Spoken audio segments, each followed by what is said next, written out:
Au pied de l'aiguille de l'espace édifiée pour l'exposition universelle de 1962, s'est développé le Seattle Center, un gigantesque parc d'activités culturelles. Le nom Experience Music Project est inspiré par Jimi Hendrix et son groupe Experience Hendrix. Le but était de permettre aux visiteurs de vivre une expérience musicale originale, non seulement d'écouter de la musique et d'apprendre des choses, mais aussi de jouer eux-mêmes. Imaginé par Paul Allen, cofondateur de Microsoft, l'EMP rend un hommage appuyé au célèbre natif de Seattle, Jimi Hendrix. En permettant aux gens de pratiquer, on leur fait comprendre comment se crée la musique. On espère qu'ils vont apprécier cette expérience et la prolonger. Le concept original de l'Experience Music Project ouvre la voie d'une nouvelle génération de musées interactifs et permet à Seattle, berceau du grunge, de perpétuer la tradition de pépinière musicale. Dans l'avenir, les musées vont développer de plus en plus d'activités pratiques parce que je pense que les gens aspirent à cela. Nous avons tenté de multiplier ce genre d'animation et les autres musées vont faire la même chose.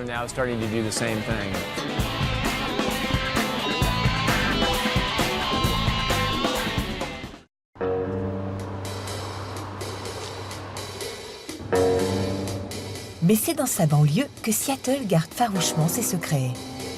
À quelques kilomètres du centre-ville, un autre musée attire l'attention de tous les visiteurs.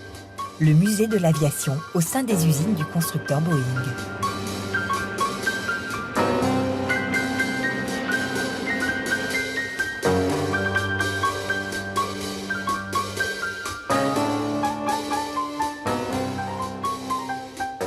L'élément principal de la Grande Galerie est le M21 Blackbird. Il a été construit en 1965 et c'est le dernier exemplaire en son genre.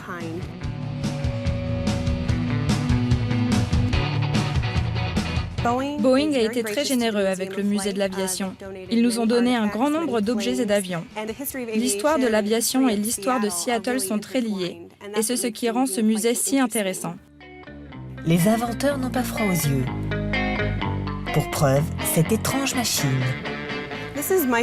Voici mon modèle préféré, une voiture volante inventée en 1968 par un habitant de Seattle, Mort Taylor.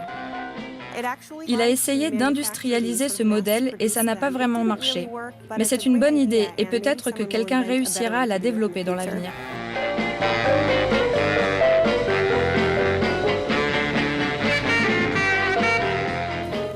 Nous entrons dans l'aile dédiée à la Première et à la Seconde Guerre mondiale.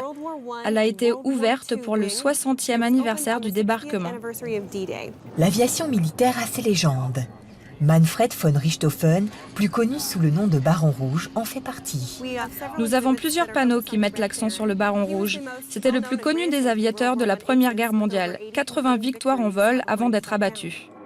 Le musée de l'aviation retrace les exploits des plus grands aviateurs de l'histoire. Un univers sonore qui se passe de commentaires.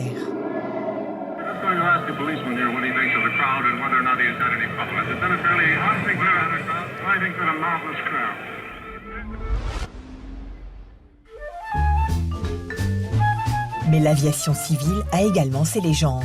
L'invention de l'hôtesse de l'air a de quoi faire sourire.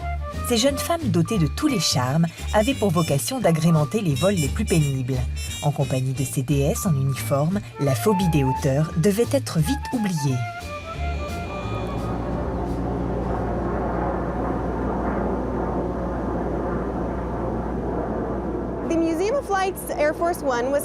L'avion Air Force One a été commandé par le président Eisenhower. Il a été utilisé par le président Kennedy. Il a cessé de voler comme avion présidentiel, mais il a continué à être utilisé par les vice-présidents et les VIP comme Kissinger jusqu'aux années 90.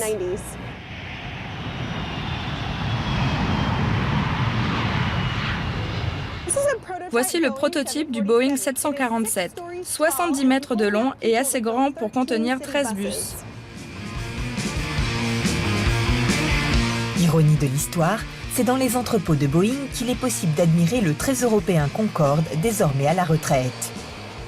Mais pour un survol de Seattle, rien ne remplace l'hélicoptère.